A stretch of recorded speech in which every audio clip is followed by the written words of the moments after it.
There is a hole right in the middle of my vegetable bed. Inside that hole sits a pipe.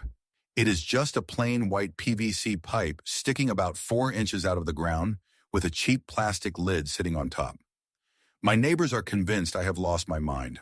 My gardening friends eventually stopped asking questions after a while. But here is what none of them actually know. That ugly, unremarkable pipe is quietly producing the most expensive fertilizer on earth every single day, completely for free, directly at the roots of my plants without me lifting a single finger. No turning compost piles, no hauling heavy bags of fertilizer from the store, no spreaders, no measuring, and no schedule. It is just a pipe in the ground in a system so old, so elegant, and so brutally efficient that the modern fertilizer industry has spent decades making sure you never heard about it. See, most people think composting requires sacrifice. You sacrifice space for a big bin in the corner of your yard. You sacrifice your nose every time you open the lid. You sacrifice your Saturday morning turning, mixing, and waiting. And then, after all of that, you still have to shovel it out and carry it back to where your plants actually are. What if the entire system was broken by design? What if someone figured out a way to let the earth do every single step invisibly underground on its own timeline? That is exactly what this pipe does. And once I show you the science behind why it works, you will never look at a bag of fertilizer the same way again. This is not a new idea. It is actually one of the oldest agricultural secrets on the planet, and it was buried quite deliberately sometime around the middle of the 20th century. The Aztecs knew it. Long before synthetic fertilizer existed, civilizations across Mesoamerica understood that earthworms were the invisible engine beneath their soil. They did not disturb them. They did not relocate them. They built their growing systems around them, letting organic waste decompose in place underground so the worms could do what worms have always done. Then in the 1880s, a quiet, obsessive English scientist spent the last 40 years of his life studying earthworms. His name was Charles Darwin, and most people remember him for evolution. But Darwin himself considered his final book, a dense, detailed study of earthworm behavior and soil transformation, to be one of the most important works of his career. He proved scientifically that earthworms are the primary architects of fertile soil. Not rain, not sunlight, but worms. That knowledge did not disappear. It was crowded out. After World War II, the same chemical plants that had been manufacturing explosives needed a new market. They pivoted to nitrogen fertilizer, and almost overnight the entire agricultural conversation shifted from soil biology to soil chemistry. From working with living systems to replacing them with synthetic ones, the industry needed farmers and eventually home gardeners to believe that fertility came from a bag, not from the ground. So the worm got forgotten, not because the science was wrong, but because the science was inconvenient for people who needed to sell you something every single season. What Darwin proved and what the industry ignored is exactly why that pipe in my garden works. And the mechanism behind it is stranger and more precise than most people expect. Here is where it gets interesting. Earthworms do not have eyes, they do not have ears, but they have something far more useful for what we are trying to do, which is an extraordinary sensitive chemical detection system built into every single centimeter of their skin. They sense the world almost entirely through moisture and chemical gradients in the soil. And one of the signals they are most powerfully drawn to is the smell of decomposing organic matter. When you drop a banana peel or a handful of coffee grounds into that PVC pipe and seal the lid, the decomposition process begins almost immediately. Microbes break down the material, releasing specific volatile compounds into the surrounding soil through every hole you drilled into the pipe. Those compounds diffuse outward through the moisture in the soil like a slow, invisible broadcast signal. And every earthworm within range receives that signal and begins moving toward it. This is not random wandering.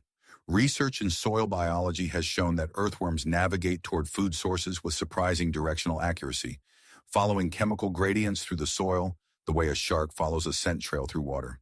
The pipe becomes an anchor point, a permanent feeding station that pulls worms in from a radius that can extend well beyond the edges of your planting bed. They enter through the drilled holes, feed inside the chamber, and then do something critical. They leave.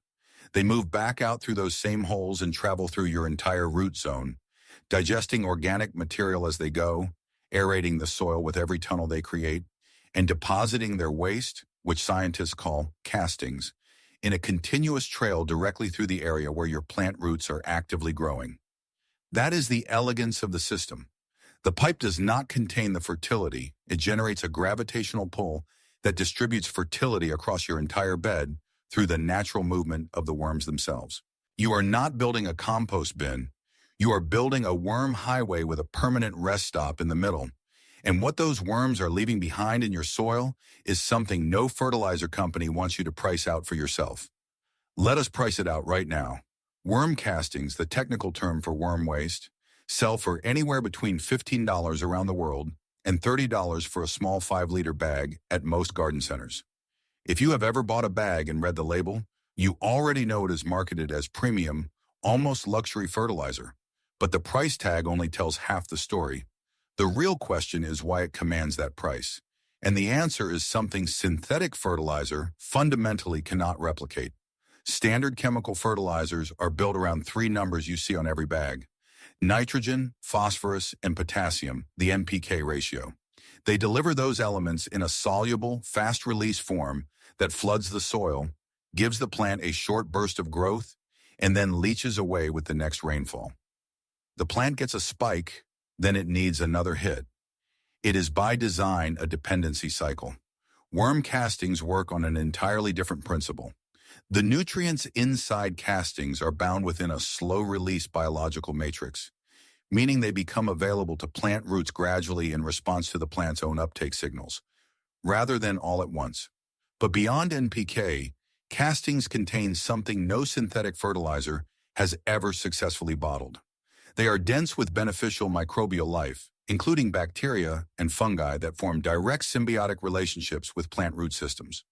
They contain naturally occurring plant growth hormones, specifically auxins and cytokinins, that signal plants to accelerate root development and increase stress resistance. They contain humic acids that physically improve soil structure, helping sandy soils retain moisture and compacted soils breathe. A 2011 study published in the journal Applied Soil Ecology found that even small concentrations of worm castings mixed into growing media significantly outperform synthetic fertilizer in both germination rates and early plant growth. The mechanism is not just nutrition, it is biological communication between the casting microbiome and the plant root system. And your pipe is generating this exact material right now at no cost, deposited directly into the zone where your roots are hungriest. The factory is already running underground. You just have not plugged it in yet. Now let us build it. The materials are almost insultingly simple, which is part of why this system gets dismissed by people who have been conditioned to believe that effective gardening requires expensive equipment. You need one length of PVC pipe, ideally between 4 and 6 inches in diameter, or alternatively, a plastic bucket with a lid, the kind you can find at any hardware store for a few dollars.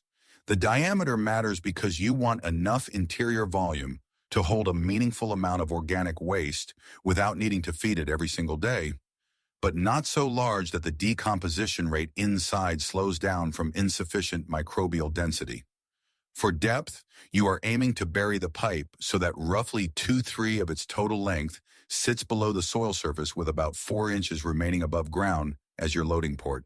In practical terms, for most home garden beds, a pipe or bucket between 18 and 24 inches long works well.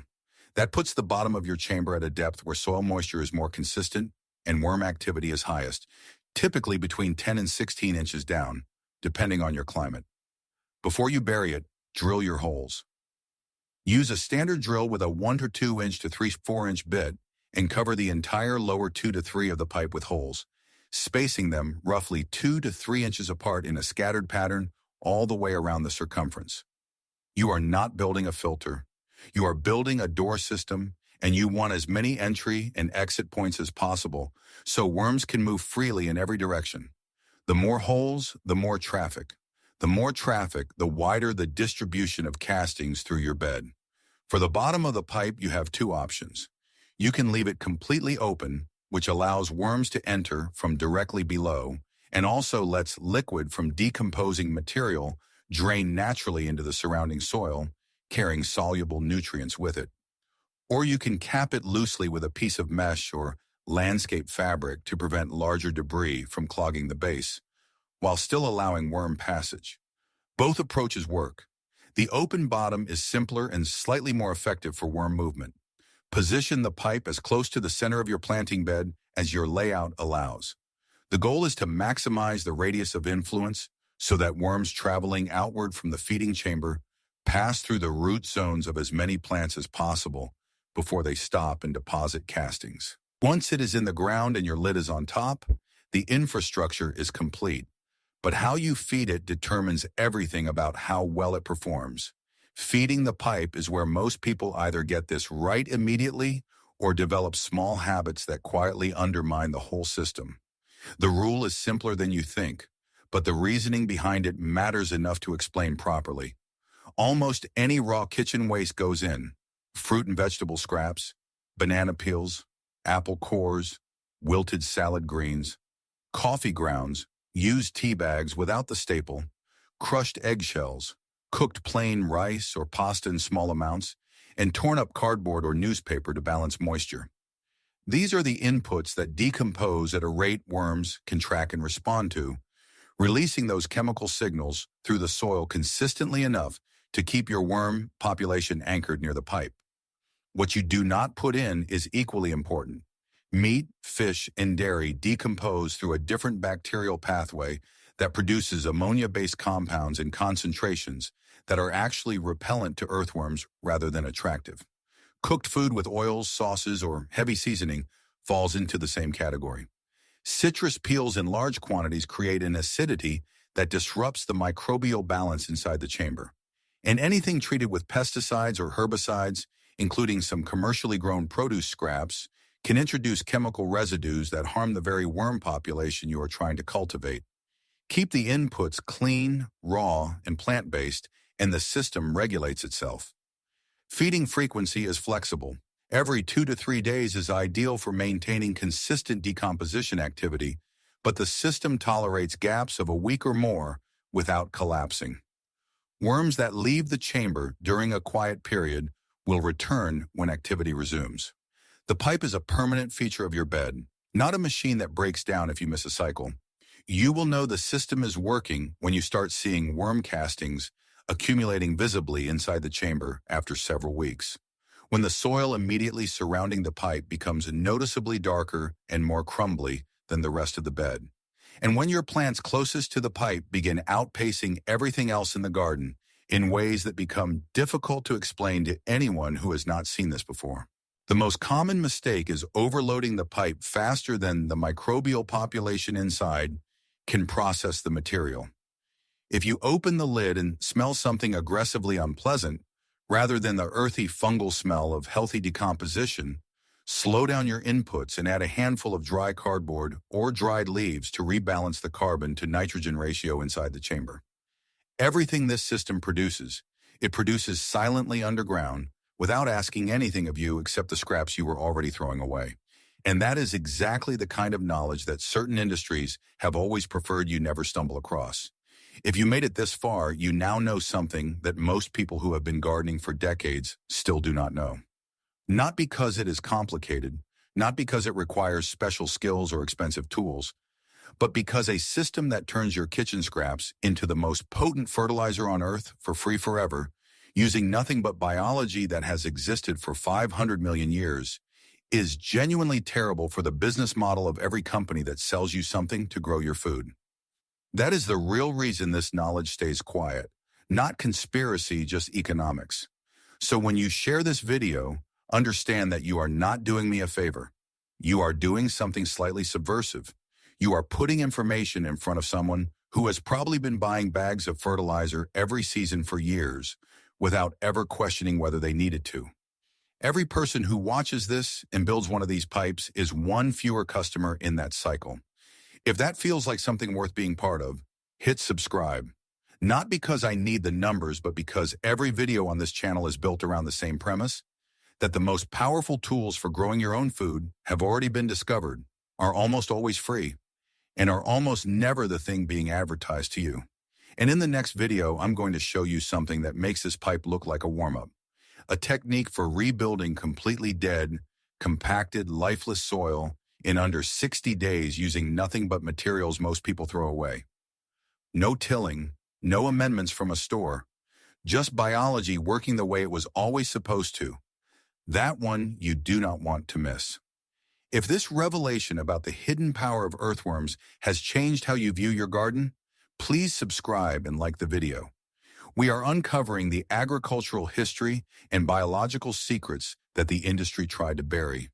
Let's cultivate a more self-sufficient future together. The next breakthrough in your garden's potential will be revealed very soon.